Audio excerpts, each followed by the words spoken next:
Hello, Hello, welcome to Beauty and the Spirit. I'm Tina Thompson. and I am Josef, and thank you for joining us this evening. How are you, Mrs. Tina? I am doing fabulous, honey. I am living. Look amazing in the feathers, the eyelashes, all of it. You are giving me drama, and I live. I am so Yes, excited we are doing this show today. yes, I'm excited. I'm excited for this show simply for the fact that everything is everything, but it could be more if it's legendary.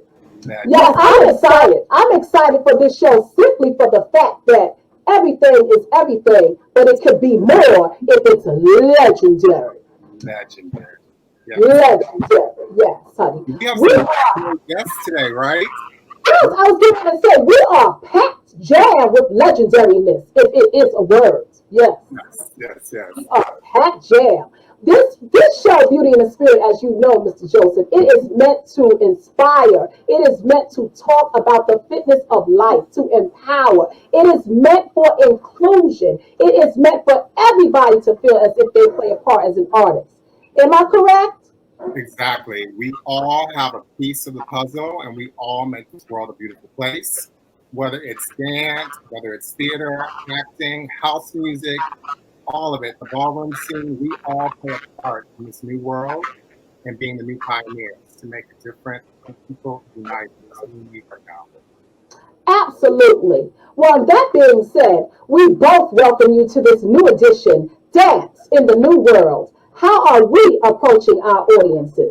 Today, we have a very special show for you, as we have said, but we will be in discussion and in dialogue with some of the great minds in our artistic community. But before we bring on our legendary first special guest, we must examine a timeline of a brief history in dance. As you know, from the 15th through the 19th centuries, we have court dancing to romanticism. But I decided before that there was dance from the motherland, the archives of Africa, and the deserts of all of the earth, where the tribal dances accumulated and they brought forth this diaspora of growth and people and love and drum and all of it. But through that, we understand that after the 15th and 19th century, and you had your court dancing and romanticism, early 20th century, you have ballet to contemporary dance. And the late 20th and early 21st centuries, we had that genre of dance. But after that explosion of modern dance in the 20th centuries, the 60s saw the growth of postmodernism. Postmodernism towards simplicity, the beauty of small things, the beauty of the untrained body and unsophisticated movement. The famous No Manifesto rejecting all costumes, stories, and outer trappings in favors of raw and polished movement was perhaps the extreme in this wave. But unfortunately, the lack of costumes, stories, and outer trappings did not make a good dance show for some. But it was not long before it set the decor and shock volume that we have re-entered the vocabulary of modern dance choreography. By the 1980s, dance had come full circle, and modern dance, by this time, Mr. Woodson, it was called and coined contemporary dance. It was clearly still a high technical and political, notice I said political, vehicle for many practitioners. Existing alongside classical ballet, the two art forms were now living peacefully next door to one another with little of the rivalry and antipathy of previous eras. The present times see us most shocking work here, there, but however, these are still glimpses of the beauty that is to be had and shared. And much incredible dancing and joy in an age where dance technique has progressed further in expertise, strength, flexibility, and more than ever in history. Collaboration. Mm. So, in conclusion, what am I saying is that at the same time, the mass culture has experienced expansion of street dance. Soul Train performances with black dancers ignited a street culture revolution in a sense. B-boying in New York, locking in LA, popping in California, boogaloo in Oakland, California, robot in Richmond, and all their own creative explosions happened around the 60s and 70s, each with their own histories in hand, as innovators and serving as foundation. What am I saying, Mr. Woodson, is that Mhm. what I'm adding to this Wikipedia epic is the role of the house dance artists and Right. their contributions to dance. and the arts extending to the new world of minds and movement through expression as they serve as trailblazers for many, taking the music and dance cultures to clubs around the world, bringing us to recognize who, what, when, and how we approach dance in the new world. Yes. Christina, that was beautiful. I agree 100%. I believe that back in the day, there was this division, this separation between the modern dance world, the ballet world, even like the dance world. And now we're at a point where we all need each other. In order to survive in this new world, we all need to collaborate. We all are inspired by each other. And we all need to recognize that we are all artists and we are important. And the arts are important. Absolutely. This next guest, she is certainly someone that has experienced applause. Yes. Her name is Karen Brown, and she's an Oklahoma native. She's also known as Karen K.B. Brown. She is an American ballerina, educator, repetiteur, and director. She is noted for her long career as a principal dancer with the Dance Theater of Harlem, and as the first African American woman to lead a ballet company. I'm going to repeat that. She is noted for her long career as the principal dancer at DTH and the first African American woman to lead a ballet company. As a principal ballerina with DTH, Brown starred in numerous tours all over the world, including performances in Russia as the first American company to visit the country after the fall of the Soviet Union, and on DTH's historic visit to post-apartheid South Africa. While performing with DTH, Brown has taught residencies and master classes as an associate artist of Arthur Mitchell's Dancing Through the Barriers program, which was created to provide dance education to people of all backgrounds. She was featured in a PBS documentary about the program while teaching at the Kennedy Center after 22 years of dancing with the company. Brown has left the Dance of Harlem at the end of its 1995 season to join Atlanta Ballet Center for Dance Education as the Director of Education and Diversity. We welcome Karen Brown. Yes! Thank you. Welcome. Very nice. It is our honor, Karen. We welcome you. Thank you. I'm honored to be here with you both, and to be among such great artists of these beauties that I met in the green room before the show. I'm honored. Well, I have to say to you, you are looking fabulous as usual, and I would give you the correct greeting. Too glad, yes. How wonderful. Yes, honey, because you are, listen, first of all, fashion. Let me tell you one of the things. First, I'm going to let you get into it in just because you know I want to keep the flow. But I also said I don't want to rush my legends. I don't want to rush my legends because we give so much that when we do get a platform, I can sit here and have a cocktail just watching most of you guys because that's how much I adore you. Your hats and your wardrobe. Let me tell you, as a student at DTH, of course, I was invited to the glamorous parties of the principal dancers because I too had something they must have seen to be invited amongst them. I was like, oh, Karen Brown invited me to her party. Oh my goodness, what a privilege. And you know, when you're young, you don't take advantage of the thing. When a legend like that even has their eye on you, I don't know, I hope the kids are listening. Even if it's like, get something from me for the store. Don't look at it as I'm an indentured servant or I'm not. No, that, I just don't know, Carol. We'll talk about that later. I look at it as, wow, I am privileged. Like their eye is on you. That means they see something in you. So running along, Karen is known because I'm telling you, she pulls up to the bumper in a hat. And she'll give you an outfit, and that is something I love about Karen Brown. She will give you authenticity. There is nothing that is copycat about Karen Brown. She is authentically true to who she is for as long as I've known her, and that is the spirit that I admire. So Karen, could you please tell us about your vision and your view about dance in the new world, and where do you see it going as a pioneer and a new pioneer? Wow. Well, first of all, thank you for that beautiful introduction. And I wanted to just say that at that time we were having those parties, We called our apartment Success House. So you were just fit right in. It's like, her, come on, come over here with us.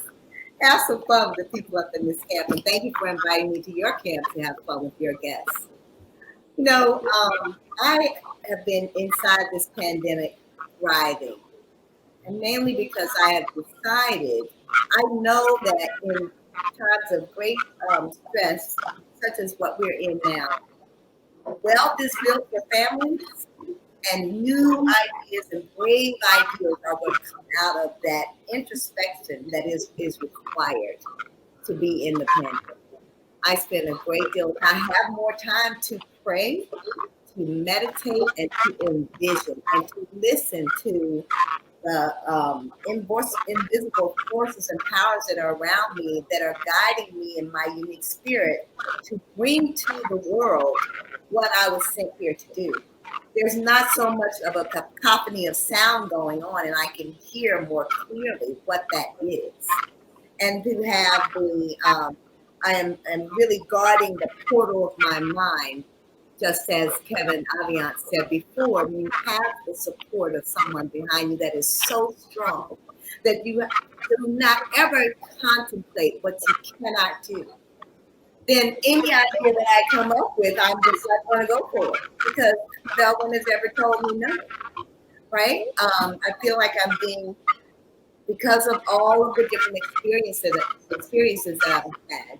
I'm actually I'm coming to you from my international Karen Brown coaching studio, which is in the home that I grew up in North Augusta, South Carolina. So it works for me to be here. This is a place of sanctuary for me. I'm planning on turning it into an international artist retreat. It's a home that was built for 9 people on 2.5 acres of land, and there is no international artist retreat around here. And so I come out every day when I walk the grounds and pick up the litter that somebody's tossed in the road and pull a weed here and whatever. I'm envisioning walking around seeing what this area will be. And I'm learning that that is a power that we all possess. We just have to believe that we can create. And one of the ways that we do create is by thought, word, and deed. So in the time, even before the pandemic, when I was here in Augusta, my executive coach had said to me, it's not going to be what you think it is. I'm like, oh, yes, it is. I'm going home.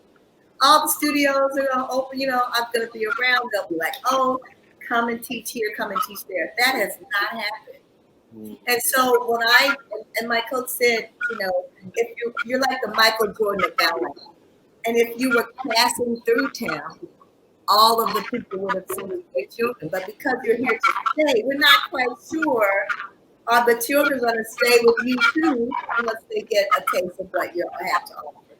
So even before the pandemic, I had begun to build a studio in my home that is dedicated to dear friend Thompson and to the legacy of Arthur Mitchell.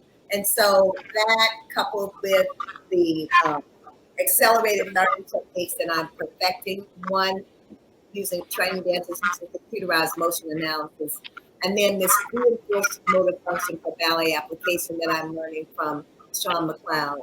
And we're actually partnering together on a couple of different projects. I am setting myself apart from all of the people who know how to teach Tandu to become a person who not only knows how to teach the technique, but can help ballet dancers integrate their foundational study of ballet into becoming a contemporary dancer and contemporary movement, because no longer are our companies hiring a dancer who can do ballet and then, okay, give me somebody who can do modern, okay, and then I'll take somebody who can sing, and then I can take somebody. They're looking for all of that in one person. Yeah. Because everyone is looking at their bottom line, right? It is business.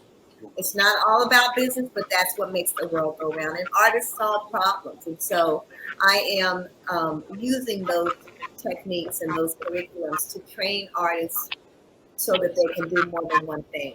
And then to also be emotionally sound when they come on the other side of it. Because it's not enough to teach people about the technique that they need to thrive within the industry. But how about the emotional development that you need to survive inside here? Because just like every other organization, every other industry, There are predators. There are people who take advantage of. There are people who will get you to agree to do something if you don't stand for anything. And so that knowledge has to be taught as well to get people, we're training people to compete with themselves, not to the person, which is what many teachers do. I don't think they do it with sort of malice, but they tend to choose the best dancer in the class and use them for everybody. This is your model. Yeah. But you don't have that body that person has over there, right? I want the work ethic. I want the doing better than you did yesterday. That's where the competition is. You know what, Miss Brown? I don't. Okay, I'm glad I didn't intercede because you know how we're on virtual, and you know how sometimes you get a feedback, so or an echo, so you don't know if you're interceding with the person or not. So that's why I paused, and I'm glad I did intercede because if I do intercede on any of you, my apologies ahead of times because, like she said, we're working with technical things and we prep and we try to make sure it's perfect, but we're not always in control. But before I get off of the mindset that I wanted to speak about, I wanted to tell you this. Me and you, of course, we have had many personal encounters as we have talked about. But I wanted to tell you something that you don't know because I'm going to move it along because I want to give you some more room to expound. You don't know this. I never really told you this, but to make it long or quick, I would watch you as one, of course, with many beautiful dances in DTH. So outside of the party and off, I would watch you on your shoe. And let me tell you one thing I would observe. I always looked at you, and I'm going to put it out here because we're going to have a lot of dancers watching this, I'm sure. Even though they lurk and act like they're not tuning in, trust me, they will be finding this link. Okay, they could act like they don't want part of mother, but listen, honey. But anyway, I would sit to the side, and your foot was one of the most strongest pair of feet. Meaning, I'm going to give this to you. I would see the girls with a whack arch because me myself, I have a pretty good arch. But Yes. the thing is that I would watch the girls with a whack foot, and they would go up because that's what they feet do. Quacka! And let me tell you, your feet. I was watching. You had strong feet, meaning that you had nice feet, of course, but the way I said she is putting in the work in that shoe. Am I making sense, guys? Meaning that nothing was given to Karen Brown. Karen Brown worked her tail off for every, but yeah, and I'm gonna tell you, because like I always say, I don't have to do the kissing up because listen, I have a catalog. Listen, at the end of the day, yes, and listen, like Tasha said, who's coming up later. She said, Tina, you were an excellent student. And Miss Brown, you have told me that too. She said, Tina, you were an excellent student. I was never late. I was always on time. And I did my work.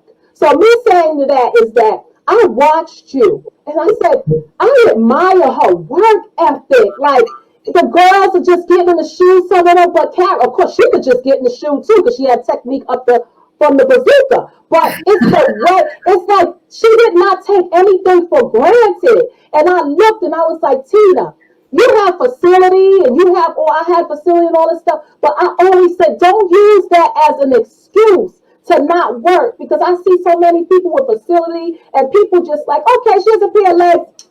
And I'm like, oh, that's really beautiful. That's really nice. But what's missing for me is the strength with that facility. And I always admire people who had strength behind the technique. So me saying that to you, and I never had this comment because we talked about so many things, but for me and you, I admire your strength. Nothing was given to you, Karen Brown. You're absolutely right. You worked your tail off. Yes, I mean, thank you for saying that, and then just for even recognizing and acknowledging it. I took class before company class. I went and I had a coach who lived at the last stop in Brooklyn, and I lived in Harlem.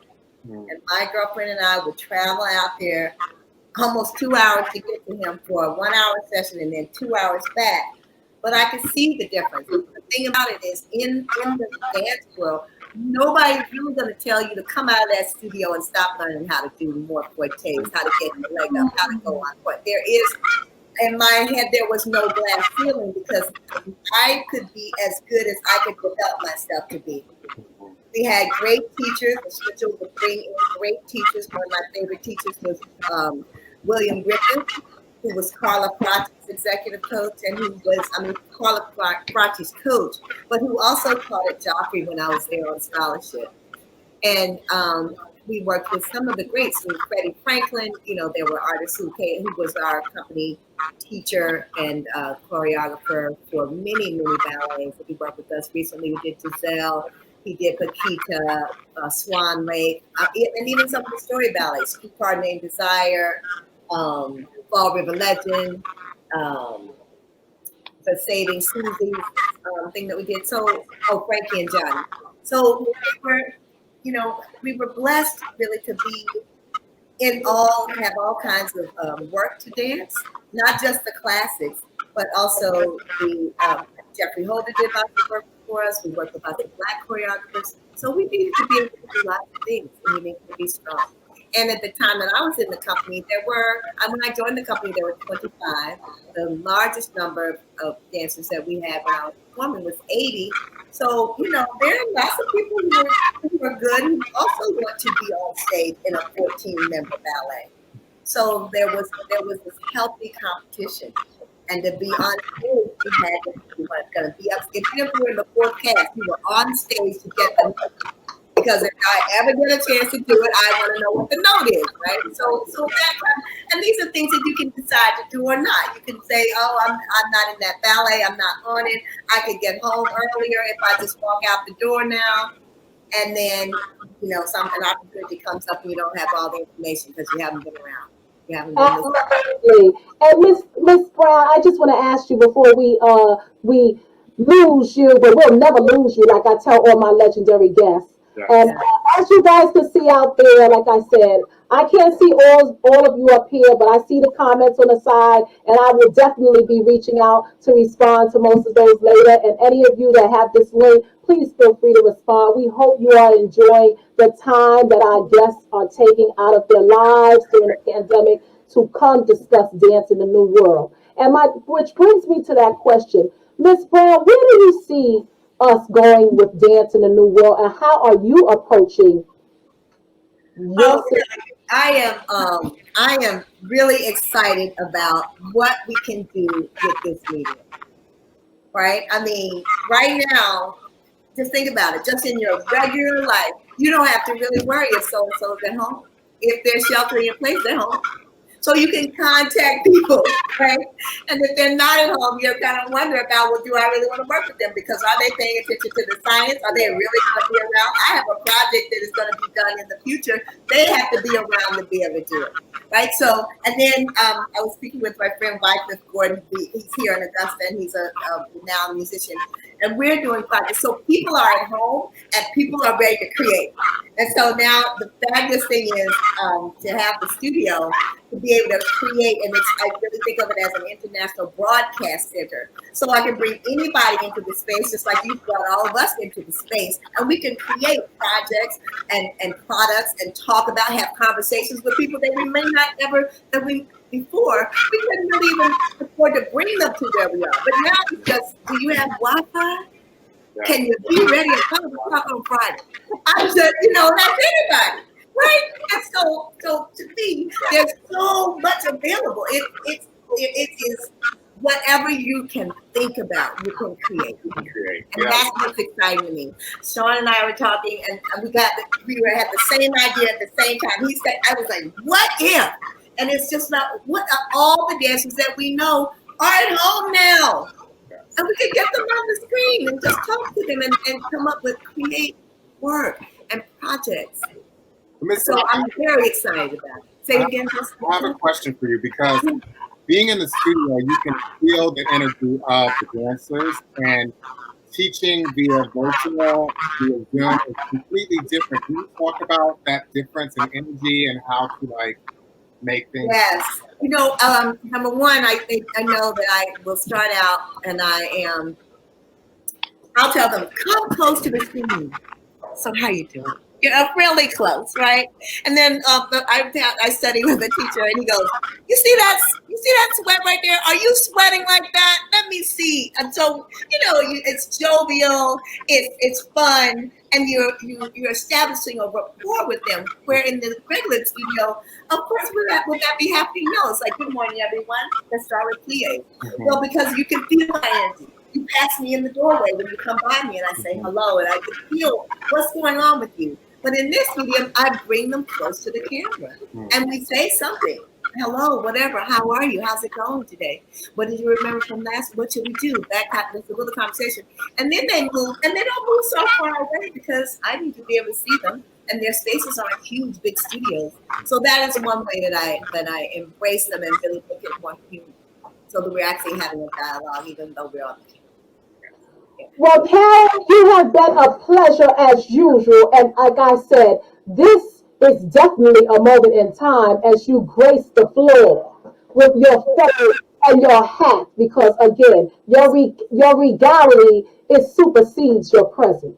Oh, thank you so much. And I wanted to say to you that when we last saw one another in Rochester, in Auburn, New York, at the New York Dance Festival for the, I think you were there when I got my Harriet Tubman Award.